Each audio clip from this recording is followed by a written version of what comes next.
오늘 우리 주신 하나님 말씀은 히브리서 13장 10절에서 17절까지의 말씀입니다.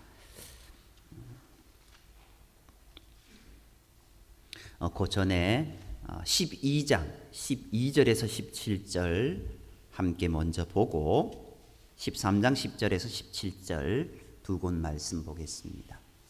12장 12절에서 17절입니다.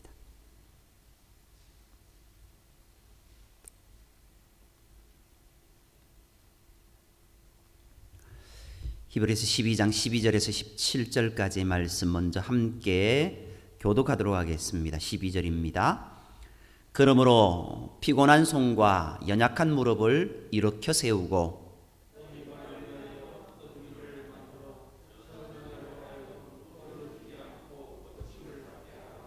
모든 사람과 더불어 화평함과 거룩함을 따르라. 이것이 없이는 아무도 주를 보지 못하리라.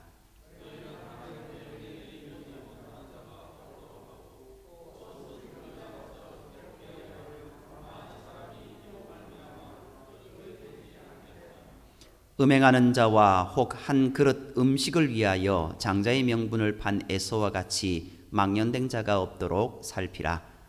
너희가 아는 바와 같이 그가 그 후에 축복을 이어받으려고 눈물을 흘리며 구하되 버림바가 되어 회개할 기회를 얻지 못하였느니라. 아멘. 13장 10절에서 17절입니다. 13장 10절에서 17절 10절 먼저 교독하겠습니다. 우리에게 제단이 있는데 장막에서 섬기는 자들은 그 제단에서 먹을 고난이 없나니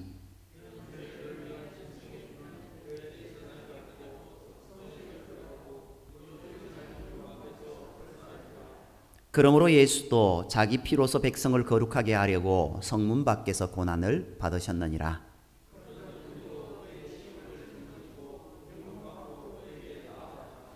우리가 여기에는 영구간 도성이 없으므로 장차 올 것을 찾나니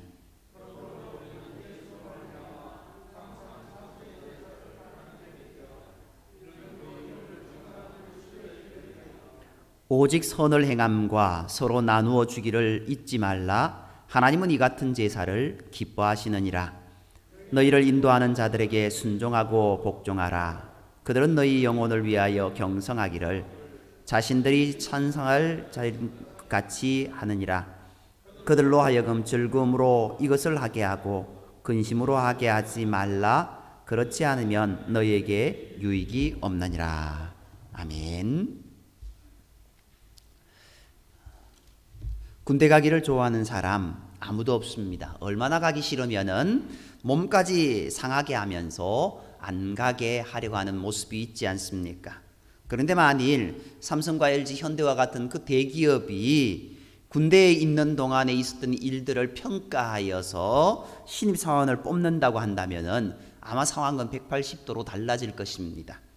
아마도 대학 입시만큼이나 군대 입시가 치열해질 것 같습니다. 해병대나 특전사, 공수부대는 마치 서울대 입시처럼 들어가기가 힘들어질 것이고 군대에서의 활동도 힘들고 어려운 보직일수록 소위 꿀보직이라고 이야기할 수 있는 그런 모습들, 그런 말들이 나오게 되지 않을까요? 성경이 말하는 것이 바로 이것입니다. 하나님께서 우리가 이 땅에서 하는 일을 보시고 하나님의 일을 정하십니다. 물론 그 밑바탕에는 믿음이라는 기본이 담겨져 있어야 하지만 결국은 그 믿음 위에서 우리가 행위를 보시고 우리의 모든 모습이 결정되어진다라고 할 수도 있습니다. 그 시간이 군대보다 길어서 100년 가까이 되니 이 땅의 삶이 하나님 나라의 면접 시간, 기간이라는 것을 우리가 잊고 살지만 하나님께서는 우리가 이 땅에서 어떻게 살았는지를 보시고 천국과 지옥으로 나누시고 또 천국 중에서도 더 큰 복을 받을 자를 구분하시는 모습을 우리가 보게 되는 겁니다.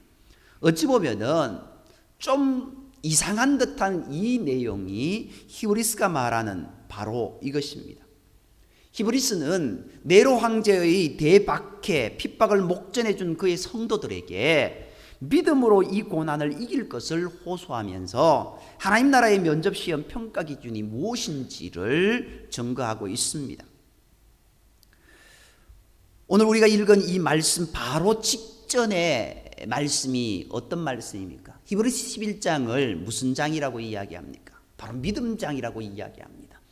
구약의 많은 선진들이 이들이로서 증거를 얻었다. 무엇으로? 믿음으로 증거를 얻었다. 믿음으로 하나님 나라에 들어갈 수 있는 은혜를 입게 되었다라고 하면서 그들이 믿음으로 어떻게 살았는가를 하나하나 상세하게 설명한 것이 히브리서 11장이었습니다. 그 중에서도 오늘 본문인 히브리서 12장 13장은 히브리서 전체의 정리 부분이다라고 이야기할 수 있습니다.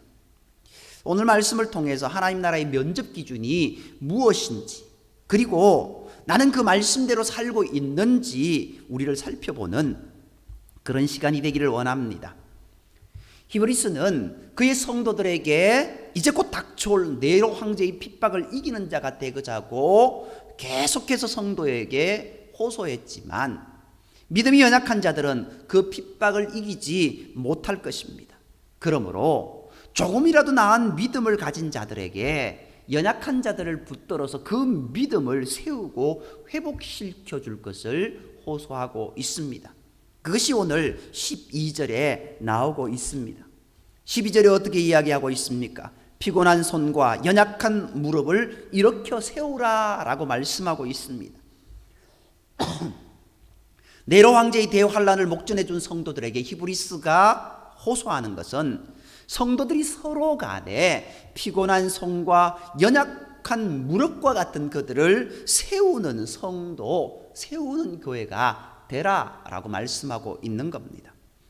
여기서 말하는 피곤한 손은 금투사나 권투 선수들이 지쳐서 손을 아래로 내린 상태를 말합니다.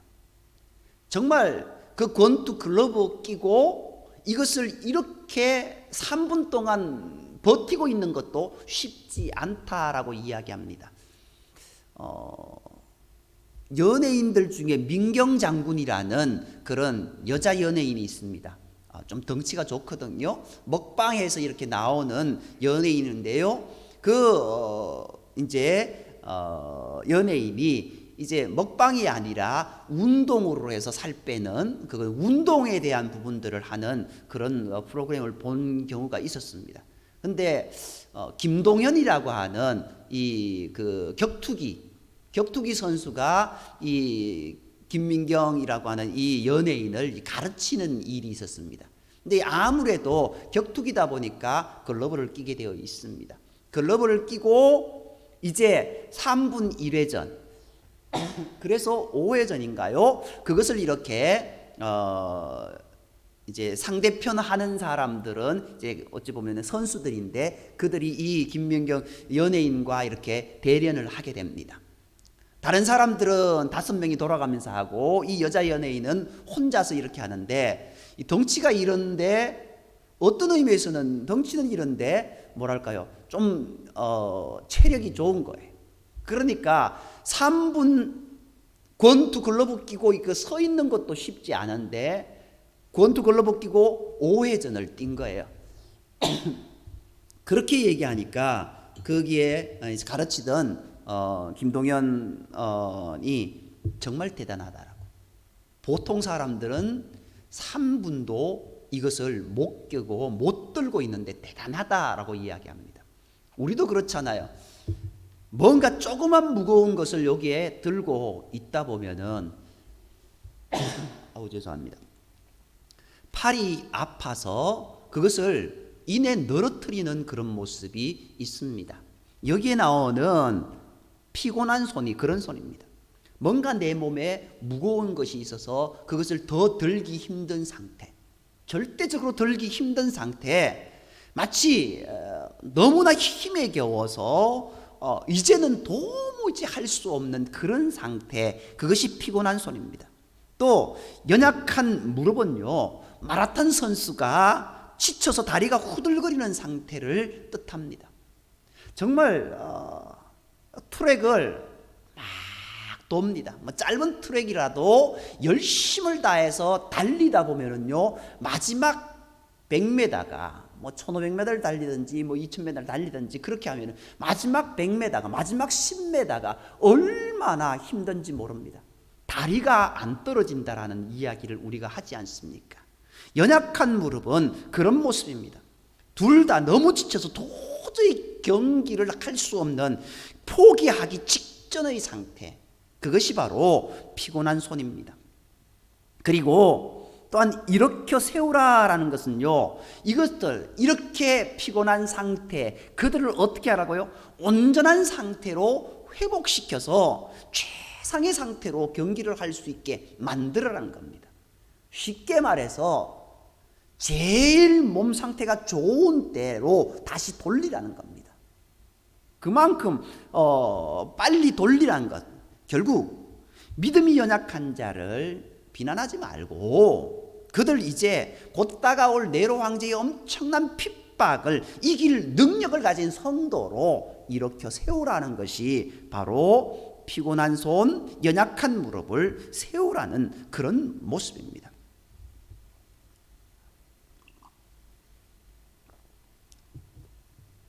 그리고 13절에 보면은요, 곧은 길을 만들어라 라고 이야기하고 있습니다. 이 길을 곱게 하라는 것은요, 장애물을 제거하여 달리기에 불편함이 없게 하라는 그런 말입니다. 무거운 짐과 얽매이기 쉬운 죄에 대해서 1절에서 말합니다. 그런데 여기에서는요, 교회 안에서 연약한 자들이 실족할 만한 것들을 제거하라고 이야기하고 있습니다.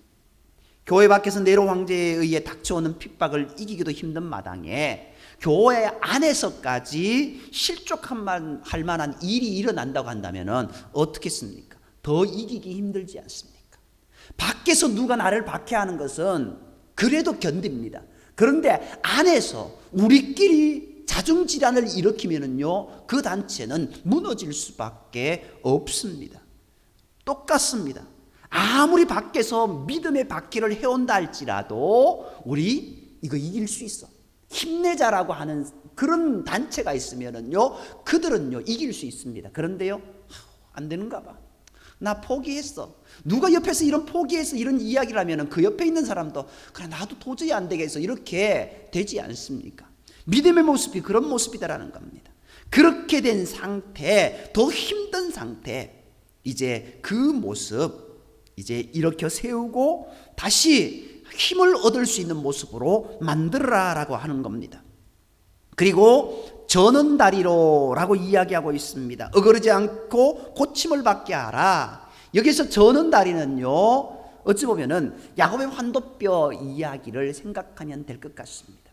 야곱이 밤새도록 기도하다가 천사와 씨름하다가 어떻게 해요? 환도뼈가 위골되는 그런 모습으로 그 아침에 쩔뚝쩔뚝 저으면서 걸어갔던 모습을 보게 됩니다. 그것처럼 다리가 어긋나서 도저히 움직일 수 없는 상태, 그 상태가 저는 다리라는 겁니다. 이렇게 한 발도 뛰기도 힘든 상태에서 마라톤을 하는 것은 더 불가능한 겁니다. 우리가 믿음의 마라톤을 걸어가야 되는데 저는 다리로 믿음이 떨어진 상태로 어떻게 그 믿음의 마라톤을 할 수 있겠습니까? 그 어그러진지 안 어그러진 것들을 어떻게 해요? 고침을 받게 해서 정말 하나님의 은혜로 힘으로 그 일들을 감당할 수 있게 하라는 겁니다. 여기 고침을 받게 하라는 것은요, 마치 팔이 자주 빠지는 사람 어떻게 될까요? 옆에 이제 좀 운동 선수들이 있었다고 한다면 팔 빠진 사람들은 그냥 뚝뚝뚝뚝 잡고 쑥 집어넣어서 이렇게 쉽게 고치는 부분들이 있지 않습니까? 적어도 빠진 상태에서 금방 이게 들어오면은 큰 무리 없이 움직이는데 빠진 상태에서 좀 오래 놔두어 버리면은요, 다시 집어넣어도 어떻게 된가요? 불편함이 엄청납니다. 우리가 믿음의 상태에서 우리 주변에 믿음에서 떨어진 사람들, 그들이 오래도록 떨어진 사람들은요, 그만큼 힘에 겹습니다. 그러나 믿음의 상태에서 조금 어그러지고 저는 다리로 있는 그들, 이제 그 상태가 보인다고 한다면 우리는 바로 그들을 다시 일으켜 세우고 고침받게 하는, 그렇게 해서 문제없이 그 길을 갈 수 있도록 우리가 만들어 주어야 된다는 겁니다. 이런 모습이 우리 가운데 있어야 된다는 겁니다. 우리 믿음의 사람들, 우리 믿음의 성도들, 정말 힘에 겨워서 허덕이고 있는 그들을 향하여서 일으켜 세워주고, 피곤한 손, 연약한 무릎을 다시 세워주고, 저는 다리 고침받게 해주어서 믿음으로 온전히 나아갈 수 있는 그런 모습들 우리가 해 주어야 된다는 겁니다. 코로나19로 인하여 힘든 때 더욱 영적인 모습, 우리 자신뿐만 아니라 우리 주변을 살펴보고 그들을 세울 수 있는 그런 모습들이 우리 가운데 있어야 될 줄 믿습니다. 이제 피곤한 손과 연약한 무릎을 세우는 일, 히브리서 성도들뿐만 아니라 오늘 우리의 교회 안에서도 이루어져야 됩니다. 예수를 믿은 지 얼마 되지 않은 사람이나 또는 이런저런 시험에 들어 마음이 연약한 사람들은 다른 사람들보다 쉽게 마음의 상처를 입게 됩니다. 이들을 향하여서 정말 혼자 힘으로는 할 수 없을 때 옆으로서 따뜻하게 안아주는 모습이 우리 가운데 있어야 된다는 겁니다. 이를 위해서 우리는요, 교회 안에서 모든 사람과 더불어 화평과 거룩함을 이루라 라고 이렇게 성경은 이야기하고 있습니다. 여기서 화평은요, 사랑으로 하나 되게 하는 것을 말합니다. 그리고 거룩이라는 것은 신령하고 경건한 삶으로 주와 하나 되는 것입니다. 먼저 화평은요, 단순히 싸움이나 다툼이 없는 상태를 말하는 것이 아닙니다. 육신의 일이나 마음의 일이나 영적인 일에 있어서 그 어느 것 하나도 부족함이 없는 온전한 상태, 그 상태가 화평의 상태입니다. 또 사람과 사람과의 관계가 올바르게 되어서 서로 간의 불평이나 원망이나 시비와 다툼이 없는 상태, 그 상태가 화평의 상태입니다. 내가 저 사람과 마음이 불편한 상태에 있어서 언젠가는 그것이 폭발하게 될지도 모르는 상태에서 주께서 화평을 추구하라고 하시니 그저 참고 지내는 것, 그것을 말하는 것 아닙니다.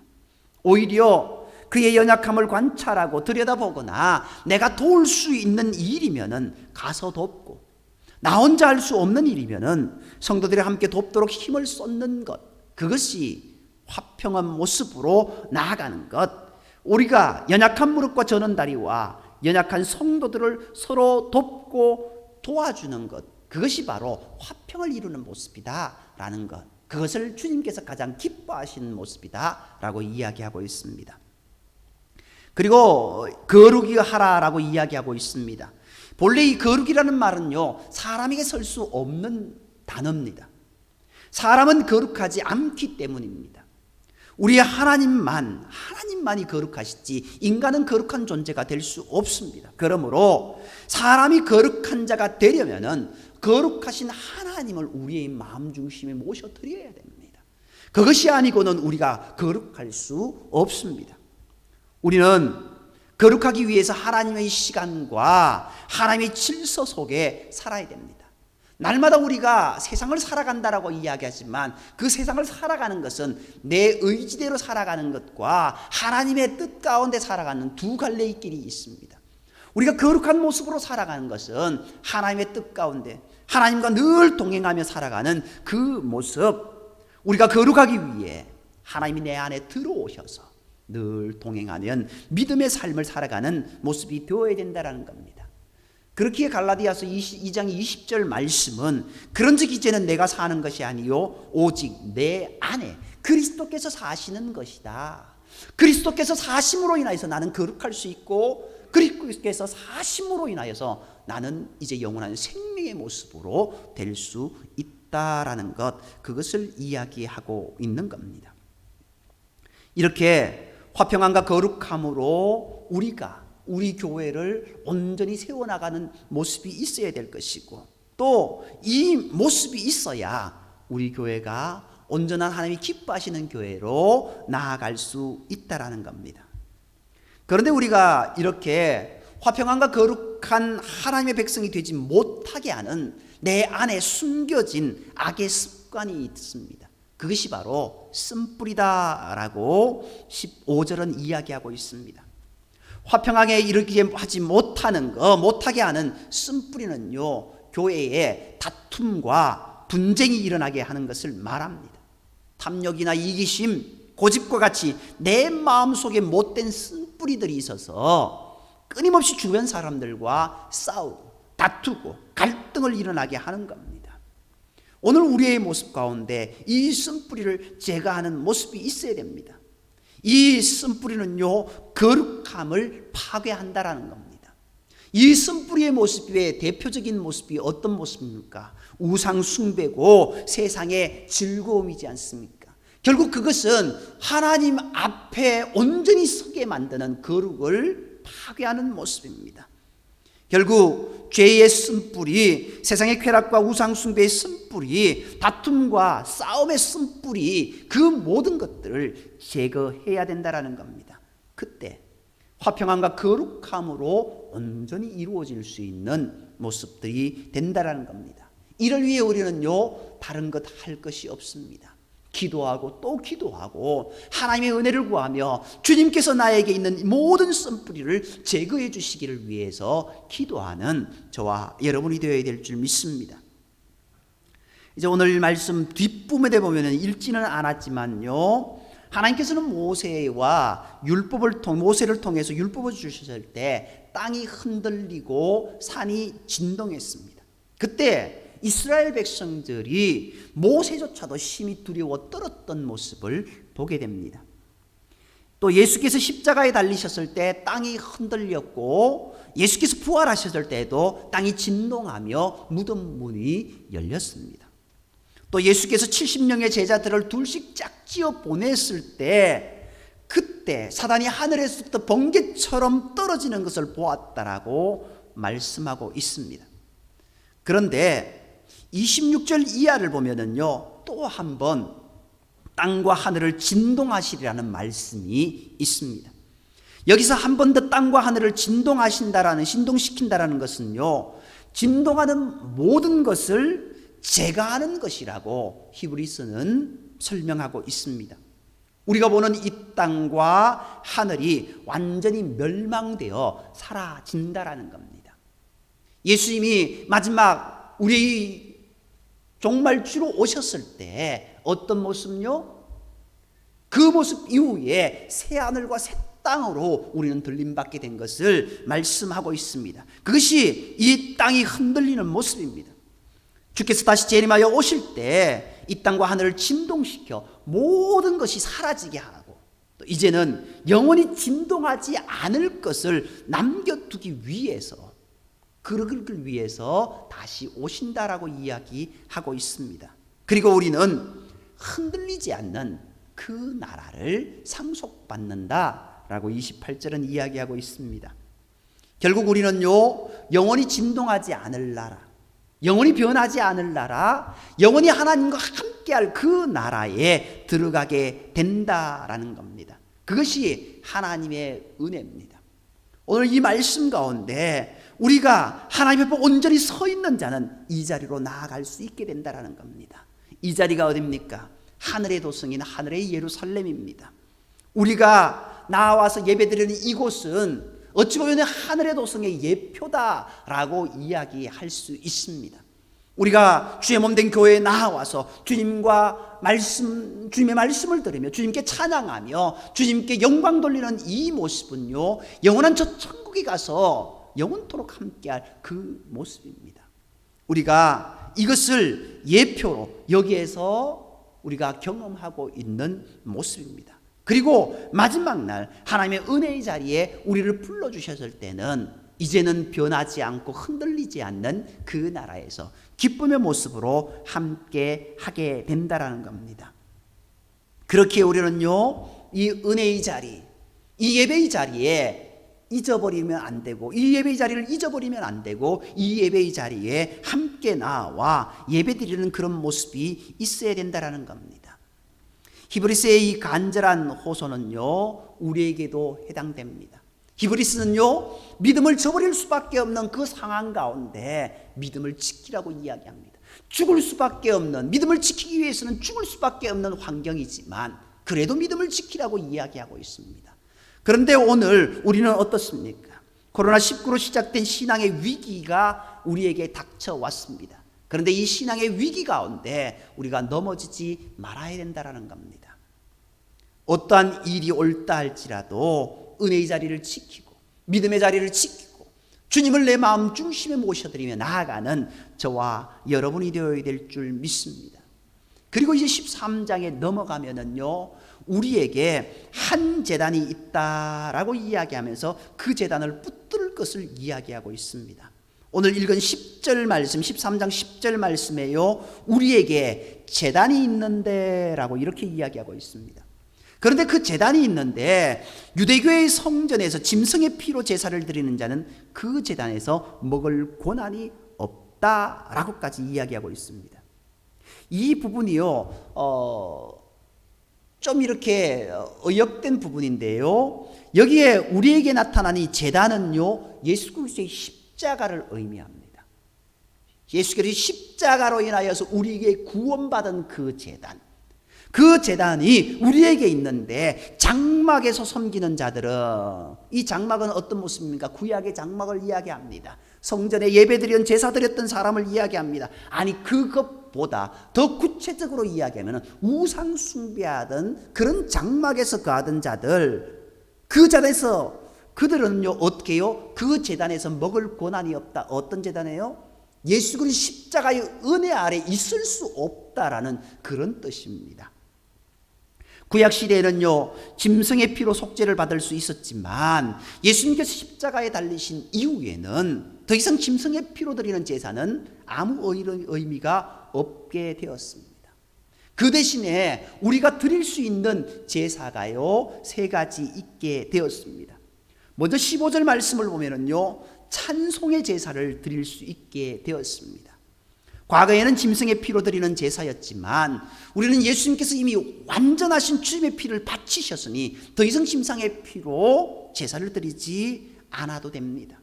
그러므로 이제부터는 우리가 드려야 할 제사는 우리를 위해 십자가에 달리신 주님의 은혜를 감사하며 드리는 찬양의 제사입니다. 우리가 날마다 주님께 나와 찬양을 드리는 모습이 왜 필요한가? 왜 우리가 찬양을 해야 되는가? 그것이 여기에 속해 있는 겁니다. 또 주께서 우리에게 주신 은혜의 감사와 찬양을 예배드리는 것과 함께 우리가 드려야 될 또 하나의 제사는 16절 앞부분에 나와 있습니다. 16절 앞부분엔요 오직 선을 행함과 이렇게 이야기하고 있습니다. 착하고 선한 삶으로 살아가라 라고 이야기하고 있습니다. 물론 여기서 말하는 착하고 선한 모습이 어떤 모습일까? 세상적인 착하고 선한 모습일까요? 그것은 아닌 겁니다. 우리가 모두 세상에서 빛과 소금으로 선하고 착한 삶을 살아야 된다라고 이야기하고 있습니다. 그런데 일반적인 세상의 선하고 착함을 넘어서는 것입니다. 주님의 사랑이 우리에게 다가왔지 않습니까? 만약 우리가 나만 아는 이기적인 삶을 산다고 한다면요, 나는 이제 구원받았으니 끝이다 라고 이야기할 수 있습니다. 나만 등 따시고 배부르면 되지 않겠느냐라고 하는 생각을 가질 수 있습니다.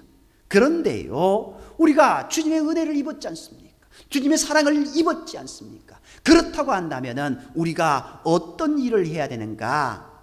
그 감사와 찬미의 제사와 더불어 착하고 선한 삶, 그것을 해야 되는데 주님의 사랑, 그것을 전하는 삶, 그것이 착하고 선한 삶입니다. 물론 그 뒤에 비슷한 말씀으로 우리에게 이야기하고 있습니다. 서로 나누어 주기를 잊지 말라라고 이야기하고 있죠.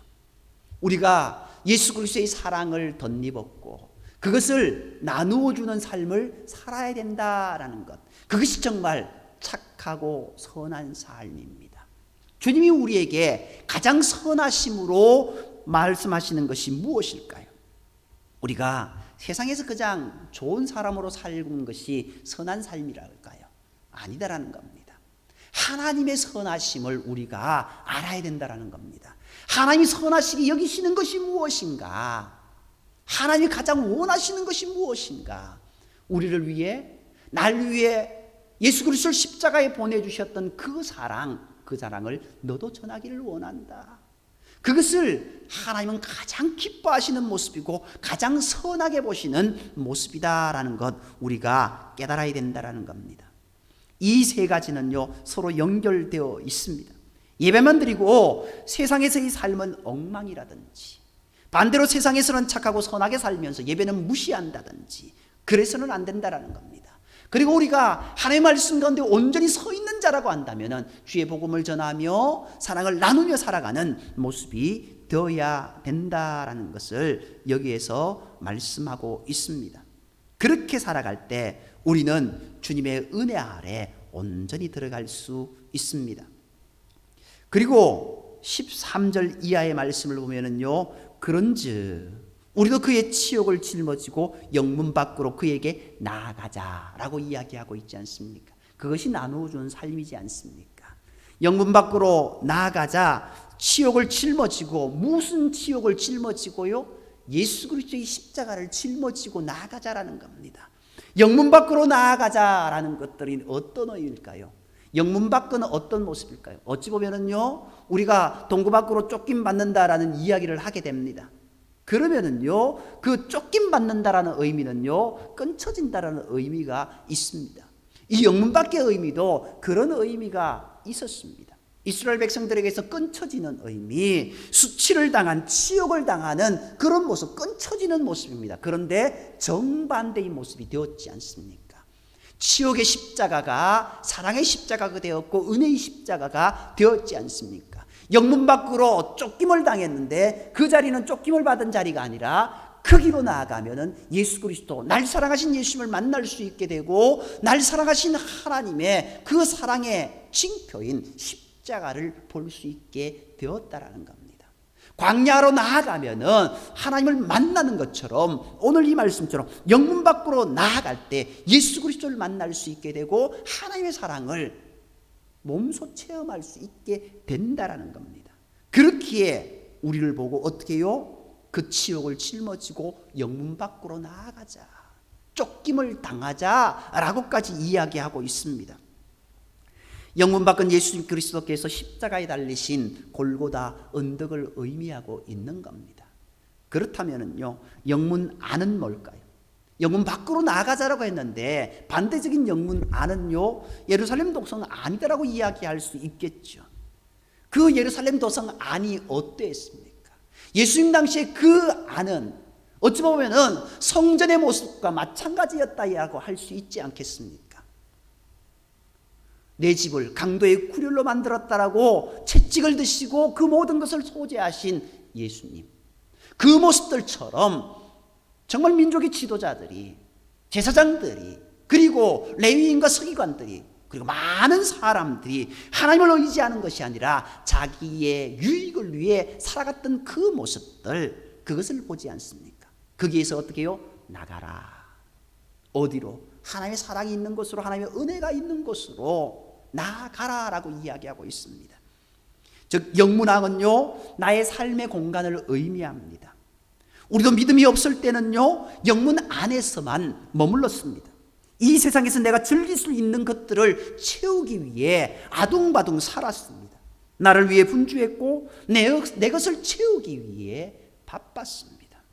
그러나 이제 주님을 믿는 백성이 되었으니 주님께서 십자가에 달리셨던 그 영분 밖으로 우리도 나아가자라고 히브리서는 호소하고 있는 겁니다.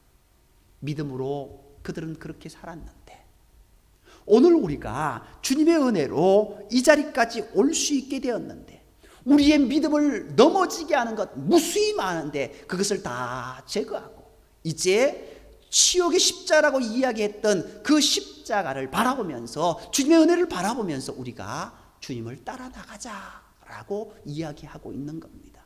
그리고 우리의 마지막이 어떤 모습이 될지라도 그것을 결코 놓지 말자라고 말하면서 그 하나님의 은혜가 너희에게 있기를 소망한다 라고 하면서 히브리서를 마무리 짓고 있습니다. 믿음을 저버리기 쉬운 때, 로마의 박해가 눈앞에 놓여져 있는 때, 이제 이런 어려움이 올 때 너희들이 어떻게 해야 될 것인가? 믿음으로 바로 서 있었어.